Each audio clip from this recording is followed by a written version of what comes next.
La festa di San Bassiano arriva come una luce nella notte più nera dell'emergenza, con l'esplosione di casi più grave da quando la pandemia è arrivata a cambiare la vita del Veneto e dei veneti. Si dice però che la notte sia più buia poco prima dell'aurora e sono in molti a suggerire che questi giorni potrebbero essere decisivi per il futuro del dramma che stiamo vivendo da troppo tempo.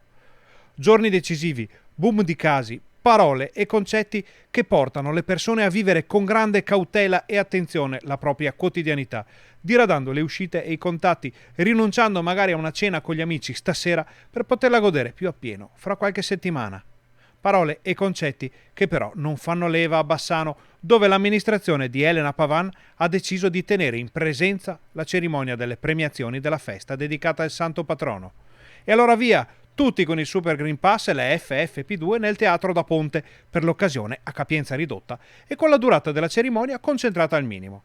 Ma qui scattano le domande per il sindaco Pavan.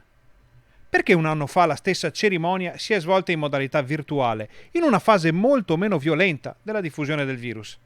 Ecco qualche dato, solo per chiarezza. Il 18 gennaio del 2021 c'erano in Veneto 485 nuove positività, contro le 25.000 di oggi, e i casi complessivi erano circa 65.000. Oggi sono quasi 256.000. Nella sola Pedemontana ci sono 581 nuovi positivi al giorno, con quasi 19.000 casi. Eppure si è deciso di tornare in presenza, quando magari sarebbe bastata un'altra edizione virtuale per annullare ogni rischio. I vicini di casa di Rosà non ci hanno pensato due volte a rimandare i premi cittadini che vengono assegnati ogni anno in occasione di Sant'Antonio Abate. E a chi ci dice che i teatri e i cinema sono aperti a piena capienza, ricordiamo che quelle attività danno da vivere a molte famiglie, mentre con il San Bassiano non ci campa nessuno. A questo punto speriamo solo che San Bassiano ci metta una mano.